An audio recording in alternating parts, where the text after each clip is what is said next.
The Sandman put him to sleep. David Sandlin has a fantastic game as he propels Oklahoma to the College World Series final, awaiting Ole Miss or Arkansas. We'll talk about that on today's episode of Locked On Sooners. You are Locked On Sooners, your daily podcast on the Oklahoma Sooners, part of the Locked On Podcast Network, your team every day.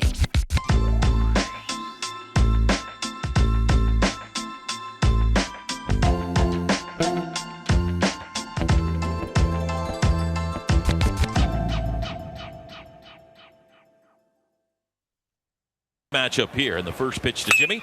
High fly ball to deep right. It's got a chance. Track, wall, gone! Jimmy Crooks, a 3-run home run into the A&M bullpen. And the Sooners strike first in the Final Four. Oklahoma Sooners are within one strike of playing for the trophy. Runner at second, 2 outs. Here's the 2-2. Got him! Swinging! And you can unhitch the wagon! Put the ponies in the barn! The Crimson and Cream will play for the championship in 2022! Unbelievable! Unbelievable!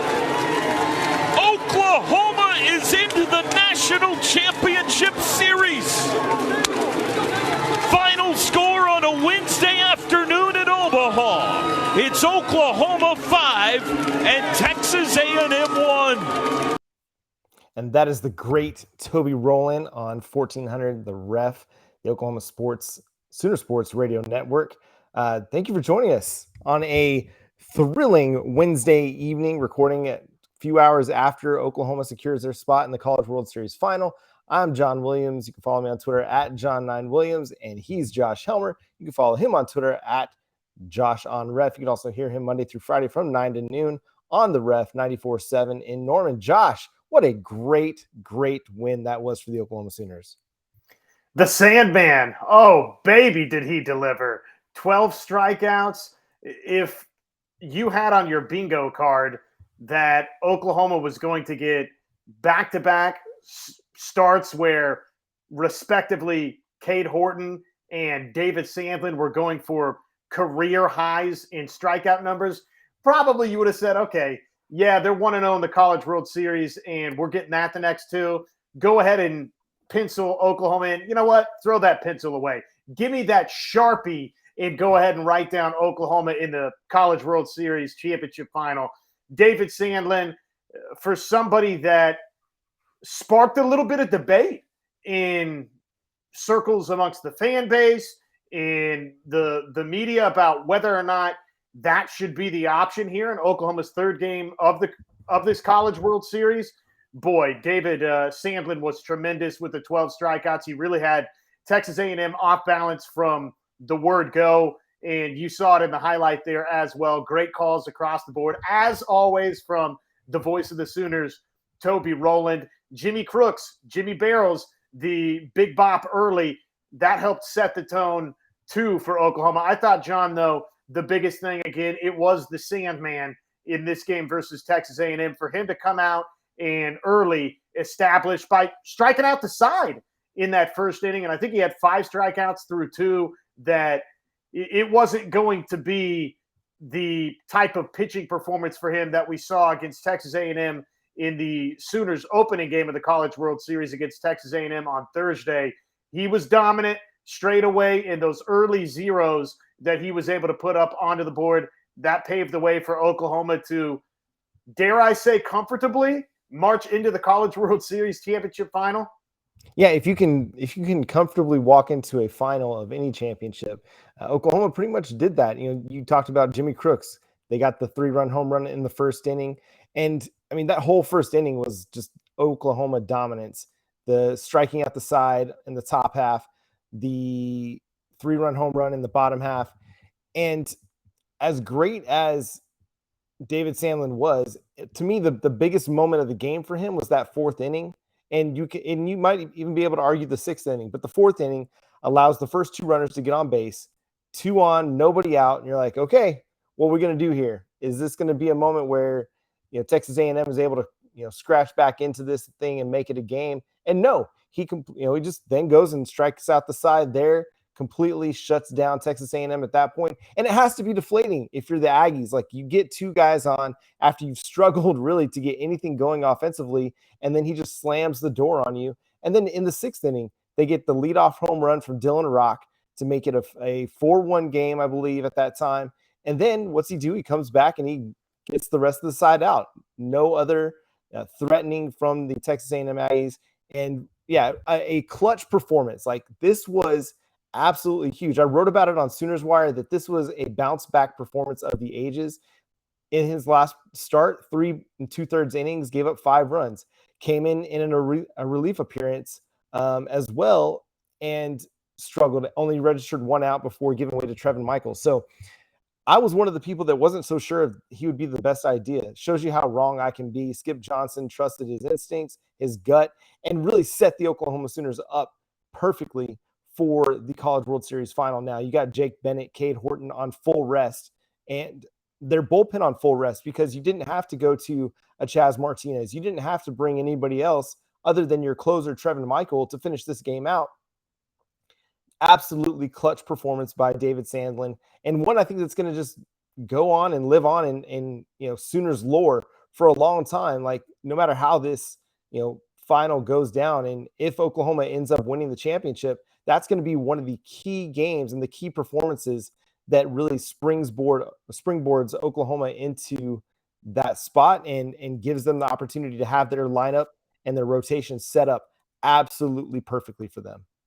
And now that we know that Arkansas has forced the if necessary game versus Ole Miss, you've got the total opposite situation for each of those 2 ball clubs, where both Arkansas and Ole Miss, they're going back to their respective aces in that if necessary game to try and advance to meet Oklahoma. So Sandlin, because of what he was able to do today versus Texas A&M, and not to take anything away from Oklahoma's offense. I mean, obviously the guys that got on the base paths before Jimmy Crooks hits the big 3-run home run, and Jimmy Crooks has to deliver the 3-run home run for Oklahoma for them to go win this ball game the way that they did.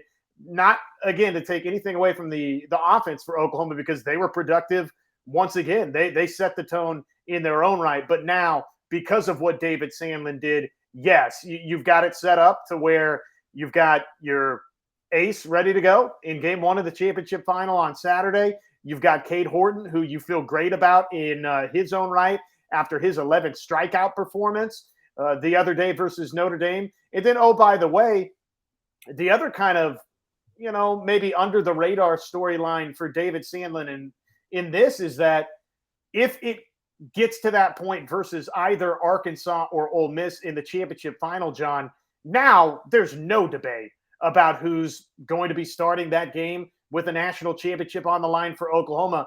If the championship final goes the distance, it's going to be David Sandlin that gets the ball to try and win Oklahoma a national championship based on what we saw today.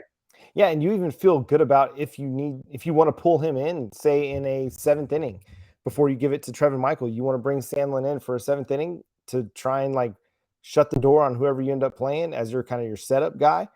That gives you an option there too. Like, if you've got a big enough lead where you don't think you're going to be going into it, then you can bring him out because he's played a great game. But I think you're right. He's your game 3 starter.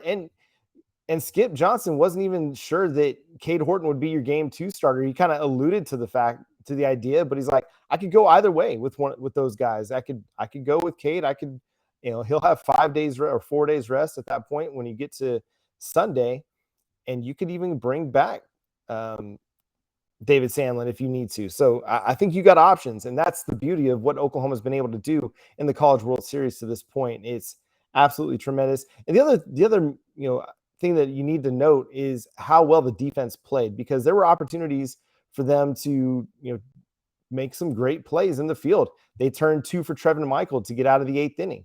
The right fielder, I'm struggling with his name, Robertson, I believe, or sorry, this is terrible. Nicholas? Yes, Nicholas made the great running catch as well. just to help them, get a first out in one of those innings. And it was huge. The defense made plays, and Tanner Treadaway I felt like he was that close to pulling back that Dylan Rock homer. The defense played tremendous, error-free baseball, where Texas A&M had a couple of errors on the day, and one of them led to a run. So it's huge. If your defense can play clean like they did, that's going to be a big advantage in college baseball. Yeah, I mean, any game, right? Who can play a clean baseball game, walk themselves.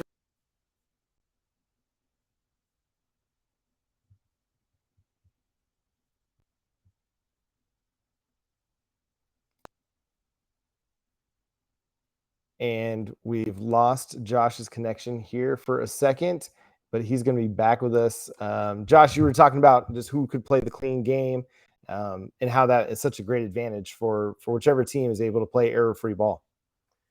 Yeah, you could say that. It's cliche any single game, right? That you want to be error-free. You want to be the team that's drawing the free passes, which we've seen Oklahoma do that a lot throughout this season and throughout this postseason run, where they've really exhibited a ton of patience at the plate, but especially on this stage, when you're the team that didn't do what Texas A&M did at first base, where, hey, that's a throw that it was where it needed to be for the Texas A&M first baseman, and instead it turns into an error and allows Oklahoma to plate that extra run, as you mentioned. When you're avoiding those mistakes, and oh, by the way, you're tacking on the types of pitching performances we've seen these last two games from Cade Horton, from David Sandlin. Again, I go back to the opening game where Jake Bennett, sure, he gives up 4 earned runs, but by and large, he was very, very effective in that. When you're getting all of that mixed in together and then the offense is doing its thing, man, Oklahoma right now very much looks like the team to beat going into the championship final. 100%, and we're looking forward to talking about that with you here on Locked On Sooners. Coming up, we got the Locked On Sooners Big 12 Roundtable, but we want to tell you that we are going to be having a great interview coming up this week. 4-star running back commit for the Oklahoma Sooners in their 2023 class, Caleb Hicks, will be joining us we'll be interviewing him on Thursday. We'll have that for you either Thursday night or Friday. Usually drops on the YouTube side of things a little bit earlier than it does on the podcast. All the more reason to subscribe to Locked On Sooners on YouTube. But before we get to the roundtable, I want to talk to you about Built Bar. Built Bar is the best tasting protein bar ever. Easy to eat, 100% covered in chocolate, and it tastes great. And they've got the coconut brownie chunk puff.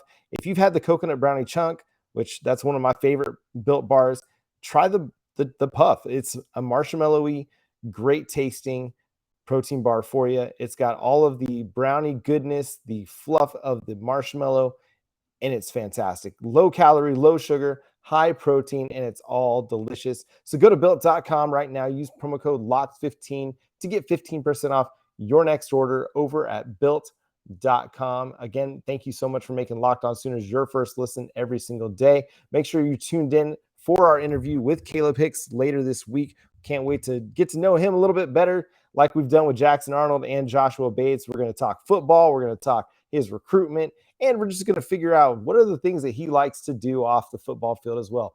But for Josh Helmer, I'm John Williams. We'll talk to you next time. Boomer Sooner.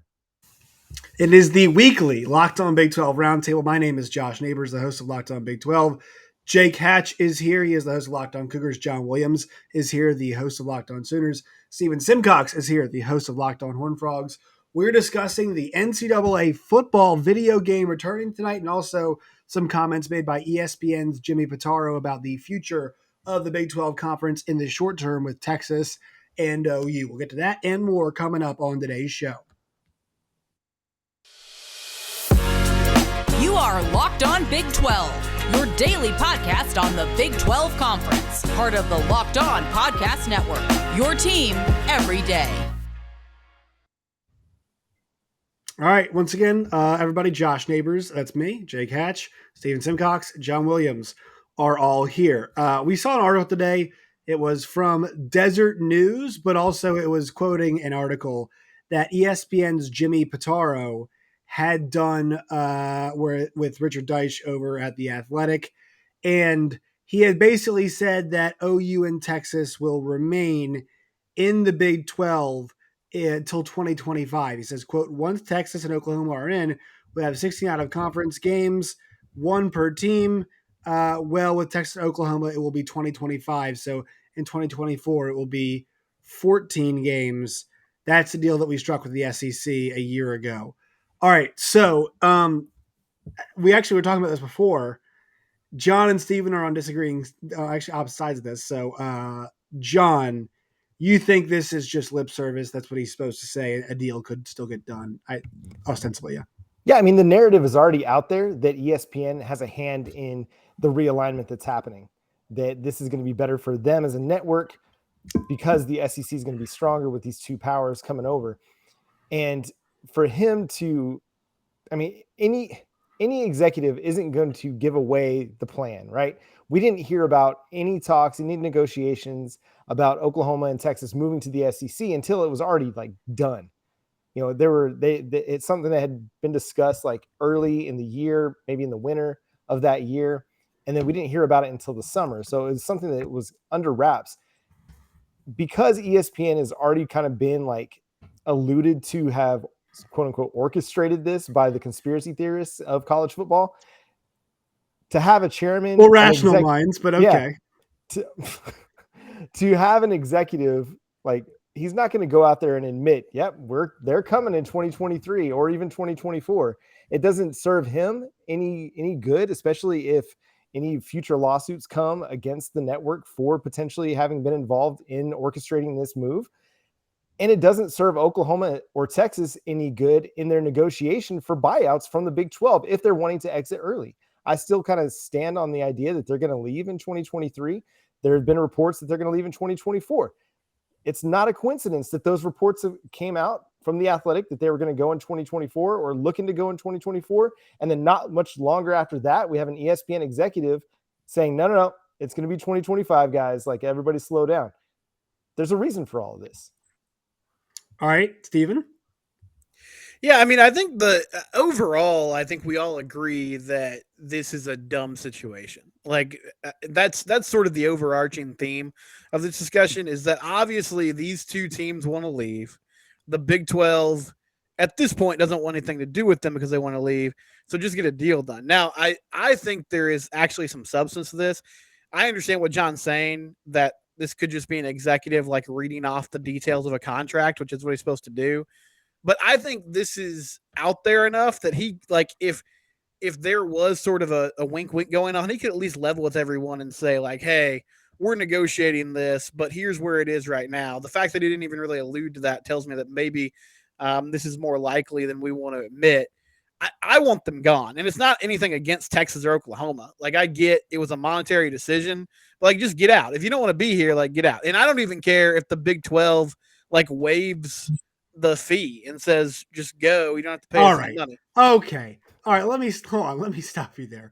Yes, you do. No, I don't. Yes, you do. That matters for the future of the conference, Steven. Steven doesn't want the alimony. He doesn't want the child support. Do you know how much money there's? Isn't it like $50 to $100 million? No, it's $150 million. Folks. Yeah, it's $150 million. The exit fee. Does it go in my pocket? Well, no, but it goes to the school you went to. Okay, who do you think's taking the money? They're gonna listen. No, I understand. Like, I understand the importance of it. I know the Big 12's not going to do it. I'm just saying, like, me personally, I think it's dumb that they're even in the conference at this point. So, like, if they waive the exit fee, I get, like, the future of the Big 12. Yes, monetary compensation, blah blah.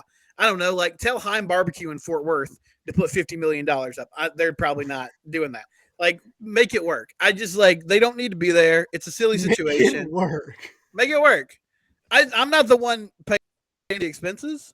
Like, just make it work in my pocket. It's like the same people that are like, why is so-and-so this recruit? Like, I'm so mad this recruit is getting this much money before he even steps on campus. Why do I care? I'm not paying the money. It's not coming out of my pocket. I don't care.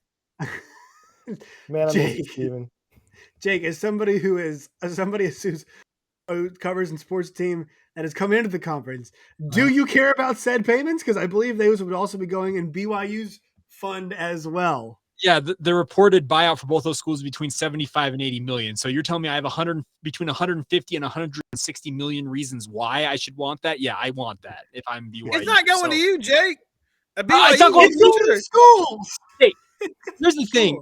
These schools, they need all the money they can get. If the SEC and the Big Ten are going to $100 million payouts over the next 3 to 4 years when their media rights deals kick in, the Big 12, what they're expecting is what, 30 to 40 million per school? You can use every dime you possibly can muster. And if they want to pay up for that, take the money, let them bolt. But you're not letting them out without paying that fund. No, you're not. And also think about this too, Stephen. Like that money pays for Cincinnati, UCF, and Houston joining the conference.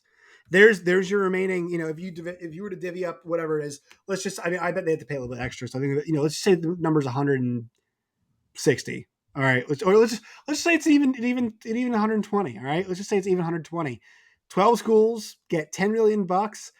I believe the last number that they owe over the next 12 years is $8 million. That covers it right there. So, hey, that's what you get for saying those things about we don't care about the money. I speak on behalf of the people, the conference. You and your private school down there don't know what we're talking about. Hey, I still pay my private school every month for the diploma I got from them. So if they want to write me a check for my student loan, if they want to write me a check to Ellie Mae, I would gladly take it. But they're not. They're writing a check to TCU. And I'll tell you what, Victor Boschini, you don't need any more money, baby. I love you, but you don't need any more cash. And don't flip me off. I understand the importance of it. I'm just saying it's not coming to my pocket, so I don't care. Nobody is hurting. And if Texas know you want to leave so bad, tell them to write the check. Say write the check and get out, or write half the check. I don't care. Go ahead, John. Well, I was going to say, and here's one of the aspects of this that I don't think we're discussing enough is that who knows where negotiations are even at, or if they've even begun negotiations. The Big 12 doesn't have a commissioner. Like Bob Bowlesby is on his way out the door. They're working to get somebody in. There's a good chance we're not going to see a new commissioner until the middle of July, probably Big 12 media days. And that's going to be the guy that's going to be kind of heading up those negotiations. And so it's still, we're still a ways out, I think, from anything being finalized. But yes, the Big 12 wants as much of Oklahoma and Texas as they can get because there's cash. There's cash on the table. And Oklahoma and Texas, they want to be in the SEC. There will be a negotiating point that they can come to that works for both sides, that makes this a more amenable exit. It's all about the money. It's all about the contracts. It's all about what the lawyers are going to be able to negotiate when it comes down to it, because it's a lot of money. I know TCU, you've got all the money in the world. You don't need it. Maybe you don't, but maybe Houston does. Maybe somebody like Texas Tech, maybe they want that money, and it's going to be a lot of money. Will it be what the projection is for the buyout? I don't think so. I think they'll find something that's a lower number that's going to be more amenable. And we're not discussing the Sooner Vision deal that ESPN and Oklahoma just agreed to for the third party rights there either. That's going to have an impact in Oklahoma and Texas's buyout. Well, go ahead. You go, Jake. I just want to add one thing real quick on that is that I think the new schools coming in, they obviously are going to see a massive pay just overall upgrade in terms of what they've been used to.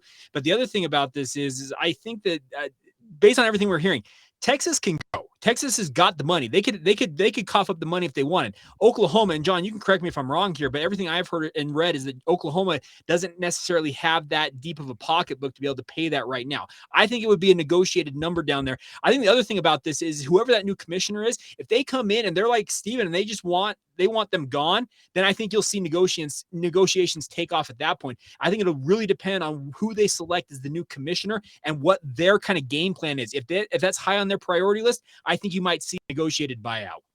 I think that's the big thing, because the one thing that we did see, like we saw, unlike the OU and Texas leaving thing, there was a lot of heat behind UCF, Houston, and Cincinnati with that buyout. Like we heard talks about it. We were constantly being updated on that. And so the lack of movement on that front, to me, says that I think that's what we're waiting for. And look, the Big 12 hopes to have that new commissioner in. I think it's be very curious to see how it all shakes out. But I think we're all waiting on that. All right, quick word from our sponsors on today's show. Then we're going to talk about some video games. Today's show is brought to you by BetOnline and BetOnline.net. You guys can go there today. Sign up. It's free to do. When you all do, check out. They've got odds for baseball, hockey, NHL. The Stanley Cup Finals are happening right now. 2-1 series. Game 4 is Wednesday night. You guys can bet on that at BetOnline and BetOnline.net. whether it's MMA, boxing, golf, but not live golf. Boo, sad. We don't love that. You guys can go there at BetOnline and betonline.net today. BetOnline, it's where the game starts. All right, so we got some news about the NCAA football game via Matt Brown of Extra Points. And he had said, basically, here are the things that you guys that everybody needs to know. The goal is for July 2023. The NCAA, the EA, is working with a company called CLC. They handle licensing for like most of Division One. If I'm not not wrong on that, I believe it's like a lot of the schools. Some of them are not with them, but basically they handle all the licensing for those schools. So if you want to see, Kansas and Kansas State in the game, they probably are handled by the CLC, the same company. Just to give you guys an example, they're also trying to work right now on name, image, and likeness for a majority of players. They're going to either be one of two things. Either A, they're going to get a what Matt Brown described as a critical mass of players into the game and then go and get the rest of the individual guys they have to. Or it's just going to be randomly generated players, and it will not be like NCAA 14 where people could go in and upload rosters, because if the NCAA did, or EA Sports does that, they open themselves up to lawsuits. So they're like, oh, we had no idea that people would come in. We were blind, and we had no idea people would make full rosters with Jaron Hall and, Dylan Gabriel and Chandler Morris and them. We had no clue. No, they'd be on the hook for that. So that's where we are. Steven, all that in mind, will you be getting the game when it comes out? And is the random generated players thing a huge sticking point for you, or do you feel like I'm just glad to get a game back? No, I'm just glad to get a game back. I mean, I would love it at its best, but about 6 years ago, I bought a used PS2 from a 15-year-old in Waco, Texas for about $20. And then I went to GameStop in the mall, and I got NCAA 2004 and 2005 for a total of about $6. And it was the best decision I ever made in my life. And I played the heck out of those games, and then I got engaged. And my wife at one point kind of made an offhand comment about how it was really unattractive of her when men just sat and played video games all the time. And so I gave these games and the system to my cousin, and it was the dumbest thing I've ever done. And I miss it terribly. And I just want NCAA football back. I just want dynasty mode. I want to recruit. I want to build a team. I want to win a national championship with TCU virtually, because it's probably the only way I'm ever going to see that, as sad as that makes me. And I just want to do it over and over again. So give me the game.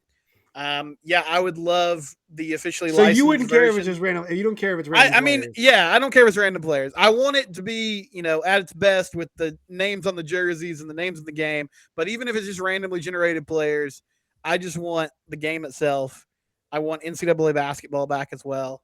I just want to play like college sports on a video gaming system. John.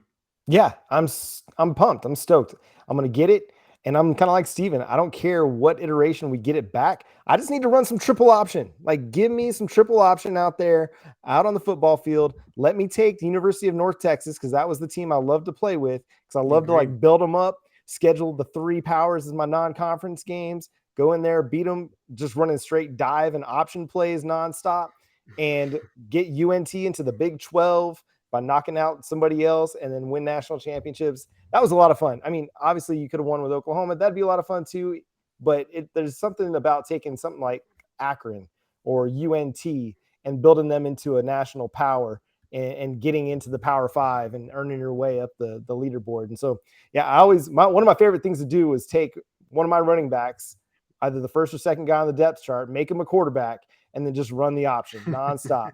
And it worked. It played out really, really well. But I mean, I remember playing when it was just numbers. Like, you didn't have even computer generated names.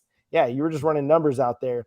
I think one interesting aspect that EA could engage in is like, hey, we'll build the rosters. You pay $5 and you can have Oklahoma's roster. You pay $3. You can have, the University of North Texas or whatever it is. Just another way of, I mean, yes, it's going to be add-on fees, gouging us, but I mean, it could be a way to get money into the players' hands. It's a little bit, a simpler kind of 1-for-1 deal. Like, if you download a roster and a portion of that goes to Oklahoma and it goes to their players, and kind of like the word is escaping me as I just finished my 7th shift in a row. but just a way of getting a little bit to each one, kind of like they do with Divvy records, out? like record sales and record, studio Revenue plays. sharing? Yeah, that kind of stuff. I don't know what the word is, but anyway. Royalties? Yes, royalties. Thank you. Just like royalties, almost like for the players, where Right. each download they get a percentage of that. Jake, your excitement level for everything that we've been hearing about it. I spent more all-nighters playing NCAA football than I did in college studying. I can tell you, that's all you need to know. The Hatch household growing up, NCAA is the soundtrack of my childhood. The mid-2000s run from 2003 to 2006, those versions are the best versions of the game. So the fact that you gave up the 04 and 05 version, Steven, hurts me in my soul. Just guilty. I still have an Xbox 360 that's hooked up to my main TV in my house. I have NCAA 14. I update rosters all the time. I play all the time. Like John, I usually select the University of Hawaii, and I make them the national power. That's the team I've kind of adopted. But I love this game. The interesting part about Matt, and I've had some discussions with him about this, because I've actually known him for quite a while. They're hoping to get some sort of a framework where players can sign off to have themselves in these games. The vast majority of these players will sign whatever you want them to sign for however much you'll pay them to have their name in this game. They grew up with this game. They want to have their name back in it. They want to play as themselves. So I am actually expecting at some point before they launch this game that at least some of those players will have signed away the rights to have their name and or likeness and or image and number in these games. Will it be all of them? That question remains to be answered, but I'm hopeful they get it done.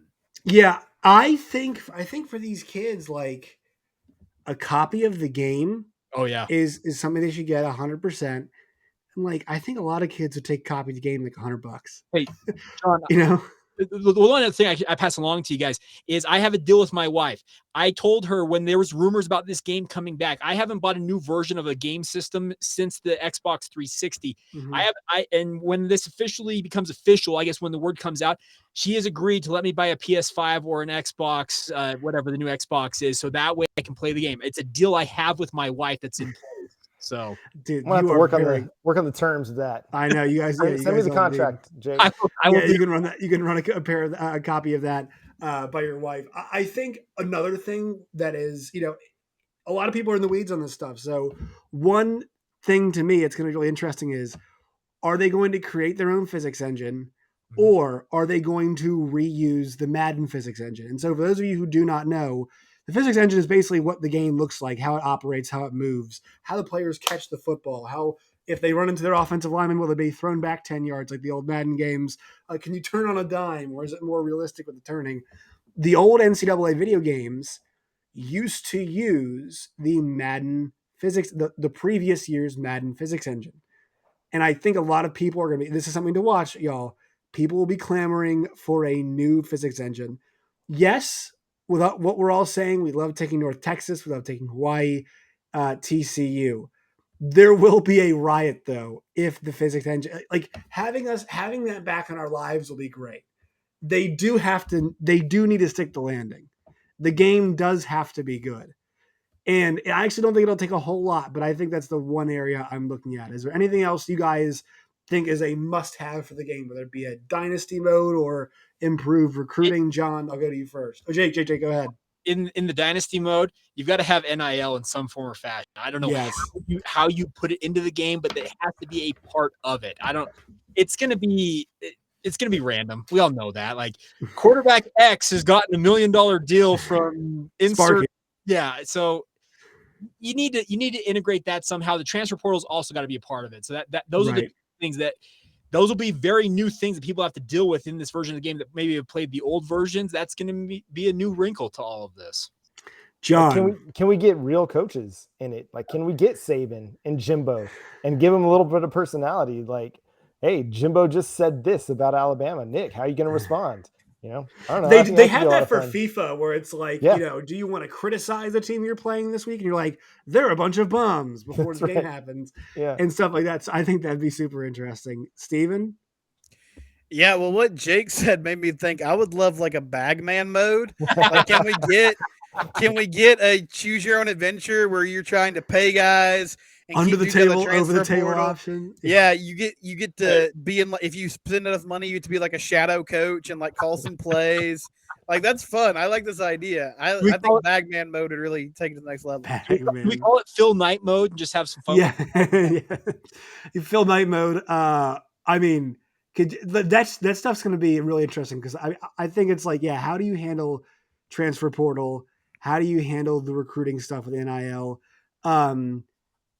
How expansive? Like, is it almost like a GM mode as opposed to a just straight up dynasty? Because I was obviously 2014, but it's pretty limited. The recruiting's there, but like it wasn't too realistic. It's like, oh, I'm Navy and I gave this kid enough points and I got him from Alabama. Yeah. Like that was the problem with those old games. I'm curious to see what they do with the kind of the Road to Glory, which was the last one. I think there's a happy medium between having you play 12 high school games and having you play 4 or 5, right? So I think there's some things they might cut back on, but the one thing I'm struck by, guys, is I think about this, especially the changing landscape of college football, the undertaking that it's going to be. EA Sports knew this was going to be difficult when they decided to bring this thing back. From the physics engine to the way college football has changed, to the fact that they're making a new game on a game on a system that haven't done 8 years and there's expectations. I mean, to having to get all the people, not just NIL, but like getting all the kids together and they're trying to get the fight songs, and they're trying to get the stadiums, and they're trying to get. We heard specific chants and specific band songs, not just the fight song. I mean, this is an undertaking, but it sounds like this has the chance. I mean, it's going to do crazy numbers when it goes on sale. It's going to do absolutely insane numbers. But curiosity is, of course, I'll be relieved to have it back. Of course, I'll be glad to be hitting those spin moves again and leaving guys in the dust. But there is the bigger part of me is curious of like, how do they do it and how is it received? So I think that's where I'm at. You guys agree? Yeah. Well, and you're right. I mean, it does have to be good. Like it's almost like the Avatar sequel. I mean, I'm not saying like they're the same, but it's been in the works for so long that like if they release it and within a week, everybody on Twitter is just killing it because it's, bad gameplay or not what they expected, then it could go south in a hurry. So it is difficult from the standpoint of like, there's so much expectation around it. And it's that risky thing of, do you just keep it where it was? And it's almost just like nostalgia for everybody that played it, like Jake did back in the mid 2000s. Or how do you find that medium of like keeping it what it is at its core, but also like finding some new wrinkles to make it more realistic and make it more fun? All right, boys. It's going to be interesting to see like how people manage expectations. Because this has been the thing. They're too high. They're already sky high. It's like Top Gun Maverick high, man. Well, and if they can live up to the Top Gun Maverick hype expectations, then it'll hit a home run. But I mean, there are going to be enough people on there that are going to panic because that's just the world we live in now in social media circles. But I think hopefully most people are going to be like, we're just glad it's back. Right. And then it'll do well and the kids will be compensated well for it. I think it's going to be great. It's going to be great because it's back. Just simply enough, it's back. I think also one thing, last point on this, and I want to hear what you think, Jake.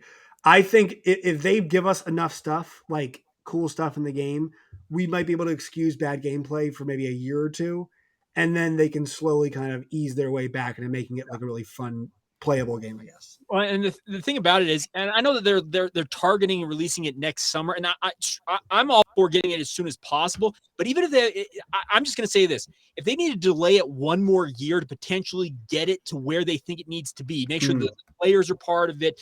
If they're going to involve coaches, if they need to get like you said, that physics engine, just get the gameplay itself set. I'm okay with them waiting till 2024. I'll be frank. I can wait another year if they're going to get it right. But the thing is, you got to nail it. And that is the overarching goal with this is you can't have it flop out of the gate. It's a big plane. They got to land it. That's really, it's the flaming plane from the third Star Wars. They got to land that thing on the runway. All right, everybody. It was fun as always. Time for plugs. Steven, where can people find you and your work and all of its variety and potentially condescending comments about other fan bases? Well, if you hear these dumb takes and you think, man, I want more of that, it's Locked On Horned Frogs is the show at Locked On TCU on Twitter. I'm at Simcox Steven on Twitter. And yeah, that's the best place to find us. We're also on YouTube now as well. So subscribe to my channel, please. Congratulations also to John. John, we might be saying double congratulations again next week if OU does the diamond sweep. The Sooners are one game away from the College World Series. Golly, it's correct. So, John, I'm sure you'll be covering that. Where can people find you and your work? Yeah, you can follow the show on Twitter at Locked On Sooners and on Facebook, Locked On Sooners Podcast. You can follow me on Twitter at John9Williams. Sorry, again, 7 shifts. Williams! I no longer know how to speak. At John9Williams. You can also read my work covering the Oklahoma Sooners at the Sooners Wire. Also subscribe to the show on YouTube as well. You guys, I'll just go right now. I'm losing my mind. You guys can find me on Twitter at LOBig12. You guys can find me at JoshNeighbors_. You guys can find the show wherever you get your podcast and on YouTube as well.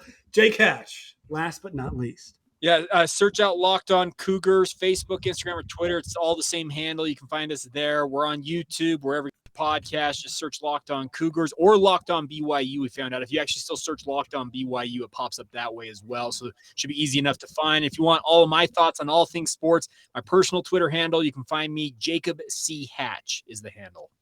Gentlemen, it was a pleasure to talk to you all. We'll see you guys next week.